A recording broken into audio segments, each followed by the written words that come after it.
முக்கிய செய்திகள். ஐநா தீர்மானத்தில் இந்தியா கொண்டு வந்த திருத்தம் இலங்கைக்கு ஆதரவானது என்று கேப்டன் அதிருப்தி.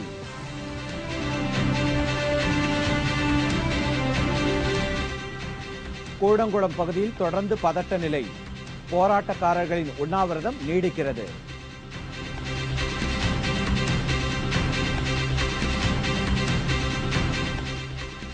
லஞ்ச ஒழிப்புக்கான லோக்பால் மசோதா நாடாளுமன்றத்தில் நடப்பு கூட்டத்தொடரில் கொண்டுவர வாய்ப்பில்லை.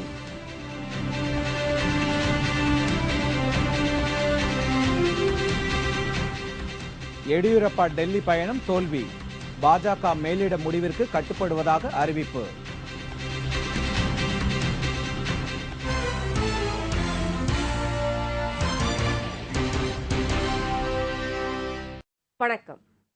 வணக்கம். விரிவான செய்திகள். இலங்கையில் நடந்த போர்க்குற்றம் தொடர்பாக அந்நாட்டு அரசின் சம்மதத்தை பெற்ற பிறகே ஐநா சபை நடவடிக்கை எடுக்க வேண்டும் என்று இந்தியா கொடுத்த திருத்த தீர்மானத்திற்கு கேப்டன் விஜயகாந்த் அதிருப்தி தெரிவித்துள்ளார். 2009ஆம் ஆண்டு மே மாதம் இலங்கை அரசு தமிழின படுகொலையை நடத்தியதன் மூலம் போர்க்குற்றங்களை இலங்கை செய்துள்ளது என்றும் இது குறித்து ஐநாவின் மேற்பார்வையில் விசாரிக்க வேண்டும் என்று அமெரிக்கா தீர்மானம் கொண்டு வந்ததையும் கேப்டன் விஜயகாந்த் ஒரு அறிக்கையில் குறிப்பிட்டுள்ளார். இதில் இந்தியா தலையிட்டு ஐநா சபையின் மனித உரிமை கவுன்சில் தன் விருப்பத்திற்கு இலங்கைக்கு ஆலோசனை கூறவோ அல்லது பிரதிநிதிகளை நேரடியாக அனுப்பவோ கூடாது என்றும் இலங்கை அரசின் சம்மதத்தை பெற்ற பிறகே ஐநா செயல்பட வேண்டும் என்றும் அமெரிக்கா கொண்டு வந்த தீர்மானத்தை திருத்தியிருப்பதை கேப்டன் தெரிவித்திருக்கிறார். அமெரிக்கா கொண்டு வந்த தீர்மானத்தின்படி ஐநா மனித உரிமை குழு எதை செய்தாலும் அதை இலங்கை அரசு ஒப்புக்கொள்ள வேண்டும் என்று இருந்தது. ஆனால் இந்தியாவின் திருத்தம் இலங்கை அரசின் சம்மதம் இல்லாமல் ஐநா மனித உரிமை குழு எதையும் செய்ய முடியாது என்ற நிலையை உருவாக்கியுள்ளது என்று அவர் கூறியிருக்கிறார். அமெரிக்காவும் இந்தியாவை தன் பக்கம் தக்க வைத்துக் கொள்ள வேண்டும் என்று கருதி இந்தியாவின் திருத்தத்தை ஏற்றுக்கொண்டு அப்படி திருத்தப்பட்ட தீர்மானம்தான் தற்போது நிறைவேற்றப்பட்டுள்ளது என்று கேப்டன் அறிவித்துள்ளார். ஒரு நாட்டின் உள் விவகாரத்தில் தலையிட அனுமதிக்க கூடாது என்றும் அந்நாட்டின் இறையாண்மை மதிக்கப்பட வேண்டும் என்றும் இந்தியா இதற்கு காரணம் கற்பித்துள்ளதாக கேப்டன் தெரிவித்துள்ளார். போர் குற்றங்கள் நிகழ்ந்தாலே, இனப்படுகொலை நடந்தாலே அதை தடுத்து நிறுத்த எந்த நாடும் தலையிடலாம் என்றும் அதை உள்நாட்டு விவகாரம் என்று சொல்லி தப்பித்துக் கொள்ள முடியாது என்றும் கேப்டன் கூறியுள்ளார். இந்த அடிப்படையிலேயே தமிழின படுகொலை சம்பந்தமான தீர்மானம் மனிதாபிமான அடிப்படையிலும் போர்க்குற்றங்கள் நிகழ்த்தப்பட்டன என்ற அடிப்படையிலும் ஐநா மனித உரிமை கவுன்சில் குழுவில் கொண்டுவரப்பட்டுள்ளதாகவும் கேப்டன் தெரிவித்துள்ளார். இலங்கையை குற்றவாளி கூண்டில் நிறுத்த வேண்டும் என்ற போக்கை மாற்றி அதை அப்பாவி நாடாக கருதுகின்ற அணுகுமுறையை இந்திய அரசு மேற்கொண்டது என்று இந்திய அரசின் அதிகார வர்க்கம் தெரிவித்துள்ளது. இலங்கையை பொறுத்தவரையில் இந்தியா கொண்டு வந்த திருத்திய தீர்மானத்தின் மூலம் தங்களுக்கு இந்தியா மிகப்பெரிய சலுகையை செய்துள்ளது என்று இலங்கை அதிகார வர்க்கம் மகிழ்ச்சி அடைந்துள்ளதாக கேப்டன் விஜயகாந்த் கூறியிருக்கிறார். என்றாலும் ஐநா மன்றத்தில் அமெரிக்கா கொண்டு வந்த இந்த தீர்மானத்தின் போது இந்திய அரசு வெளிப்படையாக இலங்கை அரசின் பக்கம் சாயாமல் இந்த தீர்மானத்தை ஆதரித்துள்ளது. இந்த தீர்மானம் நிறைவேறியதன் மூலம் இலங்கை அரசு உலக நாடுகளின் கண்டனத்திற்கு ஆளாகவில்லை என்றாலும் கண்காணிப்புக்கு ஆளாகியுள்ளது என்பது திருப்தி அளிப்பதாக கேப்டன் விஜயகாந்த் தனது அறிக்கையில் தெரிவித்திருக்கிறார். கூடங்குளம் அணு உலைக்கு எதிராக போராட்டம் நடைபெற்று வரும் இடிந்தகரை கிராமத்தை போலீசார் 5வது நாளாக முற்றுகையிட்டுள்ளதால் பதட்டம் அதிகரித்துள்ளது. ராதாபுரம் தாலுகாவிலும் 144 தடை உத்தரவு நீடித்து வருவதால் அங்கு இயல்பு வாழ்க்கை முற்றிலும் முடங்கியுள்ளது. பேருந்து போக்குவரத்திற்கும் போலீசார் பல்வேறு கெடுபிடிகள் விதித்திருப்பதால் ராதாபுரத்திலிருந்து பணி நிமித்தமாக வெளியூர் செல்பவர்களும் கல்லூரி செல்லும் மாணவ மாணவியரும் பெரும் பாதிப்பிற்கு ஆளாகியுள்ளனர். இந்த நிலையில் அணு உலையின் செயல்பாடுகளை நிறுத்த வலியுறுத்தி போராட்டக் குழு ஒருங்கிணைப்பாளர் சுப உதயகுமார் மேற்கொண்டுள்ள உண்ணாவிரதம் 3வது நாளாக நீடிக்கிறது. தொடர்ந்து 3 நாட்களாக உண்ணாவிரதம் இருந்து வருவதால் அவரது உடல்நிலை பாதிக்கப்பட்டுள்ளது. மருத்துவர்களின் அறிவுறுத்தலையும் மீறி சுப உதயகுமார் போராட்டத்தை தொடர்ந்து வருகிறார். கடந்த 7 மாதங்களாக எங்களுடைய போராட்டத்துக்கு மறைமுக ஆதரவு தந்து நாங்கள் நடத்துகின்ற போராட்டங்களுக்கெல்லாம் அனுமதி தந்து எங்களோடு இருப்பது போல ஒரு பாசாங்கு காட்டி எங்களை இந்த போராட்டத்திலே இன்னும் ஆழமாக தள்ளிவிட்டு இன்றைக்கு எங்களை அப்படியே நேர் எதிராக இந்தியாவினுடைய வளர்ச்சிக்கு எதிரானவர்கள், தீவிரவாதிகள் என்பது போன்ற ஒரு தோற்றத்தை உருவாக்க முயல்வது உண்மையிலேயே வன்மையாக கண்டிக்கத்தக்கது. இந்த கூடங்குளம் அணுமின் நிலையத்திலே ஏதோ அவர்கள் சுவிட்சை போட்டால் உடனே மின்சாரம் வருவது போலவும் அந்த சுவிட்சை நாங்கள் தான் பிடித்து வைத்துக் கொண்டிருப்பது போலவும் சித்தரித்துக் கொண்டிருந்தவர்கள் இன்றைக்கு ஆகஸ்ட் மாதம்தான் மின்சாரம் வரும், ஆகஸ்ட் மாதம்தான் இயங்கும் என்றே சொல்கிறார்கள். 15 நாட்களுக்குள் இயக்கி தமிழகம் முழுவதும் மின்சாரம் ஆறு போல ஓடும் என்று சொன்ன அமைச்சர்கள் எல்லாம் எங்கே இருக்கிறார்கள் என்று தெரியவில்லை. உதயகுமாருடன் போராட்டக் குழுவைச் சேர்ந்த மேலும் 14 பேரும் உண்ணாவிரத போராட்டத்தில் ஈடுபட்டுள்ளனர். போலீசார் அவர்களை கைது செய்ய விடாமல் இருக்க இடிந்தகரை, கூட்டப்புலி உள்ளிட்ட சுற்றுவட்டார கிராமங்களைச் சேர்ந்த சுமார் 10,000 பேர் உண்ணாவிரத பந்தலில் திரண்டுள்ளனர். கடந்த 4 நாட்களாக இடிந்தகரை மக்களுக்கு உணவு, தண்ணீர் விநியோகிக்கப்படாமல் இருந்த நிலையில் இன்று ஓரளவிற்கு அவர்களுக்கு அத்தியாவசிய பொருட்கள் கிடைப்பதற்கான ஏற்பாடுகள் செய்யப்பட்டன. இருப்பினும் ஆயுதம் தாங்கிய போலீசாரின் முற்றுகை தொடர்ந்து வருவதால் அப்பகுதியில் பதற்றமான சூழல் நீடித்து வருகிறது. வலுவான லோக்பால் மசோதா உருவாக்குவது குறித்து ஆலோசிக்க பிரதமர் மன்மோகன் சிங் தலைமையில் நடைபெற்ற அனைத்துக் கட்சி கூட்டத்தில் ஒருமித்த கருத்து எட்டப்படவில்லை.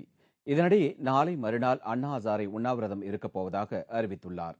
டெல்லி ரேஸ்கோர்ஸ் சாலையில் உள்ள பிரதமர் மன்மோகன் சிங் இல்லத்தில் நடைபெற்ற கூட்டத்தில் பாரதிய ஜனதா, மார்க்சிஸ்ட், இந்திய கம்யூனிஸ்ட், சமாஜ்வாடி, திமுக உள்ளிட்ட கட்சிகளின் மூத்த தலைவர்கள் பங்கேற்றனர். கூட்டத்தில் லோக்பால் மசோதாவை வலுவானதாக உருவாக்குவது குறித்து அனைத்துக் கட்சி தலைவர்களும் தங்களின் கருத்துக்களை எடுத்துரைத்தனர். நாடாளுமன்ற மக்களவையில் நிறைவேற்றப்பட்டுள்ள லோக்பால் மசோதாவில் சிறுபான்மையினருக்கு இடஒதுக்கீடு வழங்கப்பட்டிருப்பதற்கு எதிராக பாரதிய ஜனதா கருத்து தெரிவித்தது. கார்ப்பரேட் மற்றும் தனியார் தொண்டு நிறுவனங்களை லோக்பால் விசாரணை வரம்பிற்குள் கொண்டுவர வேண்டும் என்று மார்க்சிஸ்ட், கம்யூனிஸ்ட் சார்பில் வலியுறுத்தப்பட்டது. அனைத்து மாநிலங்களிலும் லோக் ஆயுக்தாவை கட்டாயமாக்க வேண்டும் என்று இந்திய கம்யூனிஸ்ட் கேட்டுக்கொண்டது. திமுக, திரிணாமுல் காங்கிரஸ் ஆகிய கட்சிகள் லோக் ஆயுக்தா அமைப்பதை மாநில அரசுகளின் அதிகார வரம்பிற்குள் விட்டுவிட வேண்டும் என்று வலியுறுத்தின. அத்துடன் பிரதமர் பதவியை லோக்பால் விசாரணை வரம்பிற்குள் கொண்டுவர வேண்டும் என்று பல்வேறு கட்சிகளின் பிரதிநிதிகள் எடுத்துரைத்தனர். இதனைத் தொடர்ந்து பிரதமர் மன்மோகன் சிங் தமது கருத்துக்களை அனைத்துக் கட்சி தலைவர்களிடமும் விளக்கமாக கூறி பட்ஜெட் கூட்டத்தொடரில் லோக்பால் மசோதாவை நிறைவேற்ற ஒத்துழைக்க வேண்டும் என்று கேட்டுக்கொண்டார். ஆனால் இதற்கு பெரும்பாலான கட்சிகள் ஒப்புதல் தெரிவிக்கவில்லை என்று கூறப்படுகிறது. எனவே லோக்பால் மசோதா குறித்து மீண்டும் ஒரு அனைத்துக் கட்சி கூட்டத்திற்கு விரைவில் ஏற்பாடு செய்யப்படும் என்று தெரிகிறது. நாடாளுமன்ற பட்ஜெட் கூட்டத்தொடரில் வலுவான லோக்பால் மசோதா நிறைவேற்றப்படவில்லை என்றால் மிகப்பெரிய போராட்டம் நடத்தப்படும் என்று சமூக சேவகர் அண்ணா ஹசாரே எச்சரித்துள்ளார். முன்னதாக கடந்த ஆண்டு நாடாளுமன்ற குளிர்கால கூட்டத்தொடரின் போது மக்களவையில் லோக்பால் மசோதா நிறைவேற்றப்பட்டது. ஆனால் மாநிலங்களவையில் எதிர்க்கட்சிகளின் அமளி காரணமாக மசோதாவை நிறைவேற்ற முடியவில்லை. இதனை அடுத்தே நாடாளுமன்றத்தின் நடப்பு பட்ஜெட் கூட்டத்தொடரின் 2வது பாதியில் லோக்பால் மசோதாவை மாநிலங்களவையில் நிறைவேற்ற மத்திய அரசு திட்டமிட்டுள்ளது. கர்நாடக முதலமைச்சர் பதவி விவகாரத்தில் பாரதிய ஜனதா கட்சியின் மேலிடம் எடுக்கும் முடிவிற்கு கட்டுப்பட்டு செயல்பட இருப்பதாக எடியூரப்பா அறிவித்துள்ளார். பாரதிய ஜனதா மூத்த தலைவர்கள் எல்.கே. அத்வானி, நிதின் கட்காரி, சுஷ்மா சுவராஜ், அருண் ஜேட்லி ஆகியோரை சந்தித்துவிட்டு பெங்களூர் திரும்பிய அவர் தமது ஆதரவு எம்எல்ஏக்களுடன் அவசர ஆலோசனை மேற்கொண்டார். இதனைத் தொடர்ந்து செய்தியாளர்களிடம் பேசிய எடியூரப்பா, கர்நாடக முதலமைச்சர் பதவி விவகாரத்தில் பாரதிய ஜனதா மேலிடம் சரியான முடிவு எடுக்கும் என்று நம்புவதாக கூறியுள்ளார். பாரதிய ஜனதா அளிக்கும் எந்த ஒரு பணியையும் தமது முழு திறனையும் வெளிப்படுத்தி செய்து முடிக்க தாம் தயாராக இருப்பதாகவும் அவர் தெரிவித்துள்ளார். முதலமைச்சர் பதவி தமக்கு வேண்டும் என்று பாரதிய ஜனதா மேலிடத்திற்கு நெருக்கடி எதுவும் கொடுக்கவில்லை என்றும் எடியூரப்பா குறிப்பிட்டுள்ளார். இந்த பரபரப்பான சூழ்நிலையில் பெங்களூரில் செய்தியாளர்களிடம் பேசிய கர்நாடக முதலமைச்சர் சதானந்த கவுடா, பாரதிய ஜனதா கட்சியின் மதிப்புமிக்க தலைவர்களில் பிரதானமானவர் எடியூரப்பா என்றார். அவரது வழிகாட்டுதல்படியே கர்நாடகாவில் பாரதிய ஜனதா ஆட்சி செய்து வருவதாகவும் அவர் கூறியுள்ளார். எனவே தற்போதைக்கு கர்நாடக முதலமைச்சர் பதவியில் மாற்றம் இருக்காது என்றும் சதானந்த கவுடா குறிப்பிட்டுள்ளார். இரு தலைவர்களும் முதலமைச்சர் பதவி குறித்து மாறுபட்ட கருத்துக்களை கூறி வந்தாலும் இந்த விவகாரத்தில் பட்ஜெட் கூட்டத்தொடருக்கு பின்னரே பாரதிய ஜனதா மேலிடம் இறுதி முடிவெடுக்கும் என்று தெரிகிறது. காவிரியிலிருந்து தீர்ப்புக்கு மாறாக கர்நாடக மாநிலம் அதிக அளவு தண்ணீர் எடுப்பதை தடுக்க வேண்டும் என உச்சநீதிமன்றத்தில் தமிழ்நாடு அரசு மனு செய்துள்ளது. கோடை காலத்தின் போது கர்நாடக அரசு தீர்ப்பாயம் நிர்ணயித்த அளவை விட கூடுதலாக தண்ணீரை எடுத்துக் கொள்கிறது. இதனால் தமிழகத்திற்கு தரப்பட வேண்டிய தண்ணீரின் அளவு குறைவதாக புகார் எழுந்துள்ளது. இதுகுறித்து உச்சநீதிமன்றத்தில் தமிழக அரசு தாக்கல் செய்துள்ள மனுவில் கோடை காலத்தை காரணம் காட்டி தீர்ப்புக்கு மாறாக கர்நாடக அரசு கூடுதல் தண்ணீரை எடுத்துக் கொள்வதாக கூறப்பட்டுள்ளது. எனவே இந்த கோடை காலத்தில் இதனை தடுக்கும் வகையில் அவசர உத்தரவு பிறப்பிக்க வேண்டும் என்று தமிழக அரசு தனது மனுவில் கேட்டுக் கொண்டுள்ளது. விரைவில் இந்த மனு மீது விசாரணை நடைபெறும் என்று தெரிகிறது. காவிரி நடுவர் மன்ற தீர்ப்பாயம் 2007ஆம் ஆண்டு அளித்த தீர்ப்பில் தமிழ்நாட்டிற்கு 419 டிஎம்சி தண்ணீர் தர வேண்டும் என்று உத்தரவிட்டது. கர்நாடகா தமது பங்காக 270 டிஎம்சி தண்ணீரை எடுத்துக் கொள்ளலாம் என்றும், கேரளாவிற்கு 30 டிஎம்சி, புதுச்சேரிக்கு 7 டிஎம்சி தண்ணீர் தர வேண்டும் என்பதும் தீர்ப்பாயத்தின் உத்தரவாகும்.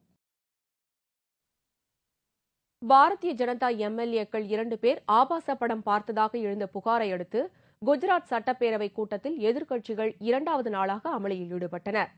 சட்டப்பேரவையில் ஆபாச படம் பார்த்த சங்கர் சௌத்ரி, ஜெதா பர்வாத் ஆகிய 2 எம்எல்ஏக்களை பதவி நீக்கம் செய்ய வேண்டும் என்பது காங்கிரஸ் எம்எல்ஏக்களின் வலியுறுத்தலாகும். எம்எல்ஏக்களை பதவி நீக்கம் செய்யும் வரை சட்டப்பேரவையை நடத்த அனுமதிப்பதில்லை என்ற முடிவில் அவர்கள் உள்ளனர். எனவே 2வது நாளாக சபை கூடியதும் காங்கிரஸ் எம்எல்ஏக்கள் மீண்டும் அமளியில் ஈடுபட்டனர். எனவே காங்கிரஸ் எம்எல்ஏக்கள் அனைவரையும் அவையிலிருந்து வெளியேறும்படி சபாநாயகர் உத்தரவிட்டார். வெளியேற்றப்பட்ட காங்கிரஸ் எம்எல்ஏக்கள் அவை வளாகத்தில் போட்டி சட்டப்பேரவை கூட்டம் நடத்தினர். இதனால் சட்டப்பேரவை வளாகத்தில் பரபரப்பு ஏற்பட்டது. சங்கர் சௌத்ரி, ஜெதா பர்வாத் ஆகிய பாஜக எம்எல்ஏக்கள் இருவரும் சட்டப்பேரவை நடைபெற்றுக் கொண்டிருக்கும் போது தங்களின் ஐபேடில் ஆபாச படம் பார்த்ததாக பத்திரிகையாளர் ஒருவர் புகார் செய்ததே தற்போதைய சர்ச்சைக்கு மூல காரணமாகும். ஆனால் இந்த குற்றச்சாட்டை எம்எல்ஏக்கள் இருவரும் மறுத்துள்ளனர். இதனிடையே அவர்கள் ஆபாச படம் பார்க்கவில்லை என்று குஜராத் மாநில சபாநாயகர் தெரிவித்துள்ளார். எரிவாயு உற்பத்திக்காக மத்திய அரசு வழங்கியுள்ள புதிய உரிமத்தின் அடிப்படையில் தற்போது 3 எண்ணெய் கிடங்குகள் செயல்பட தொடங்கியுள்ளன. டெல்லியில் நடைபெற்ற மாநாடு ஒன்றில் கலந்து கொண்ட பிரதமர் மன்மோகன் சிங் இதனை தெரிவித்துள்ளார். அந்த கிடங்குகளில் இருந்து உற்பத்தி செய்யப்படும் எரிவாயு 2000 கிலோமீட்டரை தொலைவு கொண்ட குஜராத், மத்திய பிரதேசம், டெல்லி மற்றும் பஞ்சாப் ஆகிய மாநிலங்களின் பாதை வழியாக செயல்படுத்தப்பட்டுள்ளது. இந்திய எரிவாயு பொறுப்பு கழகம் சார்பில் நடைபெற்ற இந்த பணி தற்போது நிறைவடைந்து நாட்டிற்கு அர்ப்பணிக்கப்படுவதாகவும் பிரதமர் கூறியுள்ளார். எரிவாயு திட்டப் பணிகள் 2017ஆம் ஆண்டு கொண்டுவரப்படவுள்ள 12வது ஐந்தாண்டு திட்டத்தில் 30,000 கிலோமீட்டராக அதிகரிக்கப்படவுள்ளது. கடந்த 1998ஆம் ஆண்டு திட்டத்தின் கீழ் 87 புதிய நிறுவனங்களுக்கு மத்திய அரசு அனுமதி அளித்திருந்தது. அவற்றில் 3 மையங்கள் முழுமையாக செயல்பட ஆரம்பித்துள்ளன.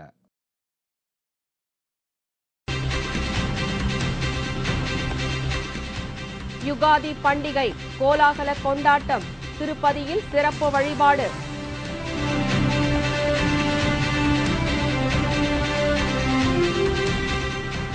மூவேந்தர் முன்னேற்ற கழக பிரமுகர் படுகொலை எதிரொலி, கும்பகோணத்தில் கலவரம், கடைகள் அடித்து நொறுக்கப்பட்டன மற்றும் பல செய்திகள் விளம்பர இடைவேளைக்கு பிறகு.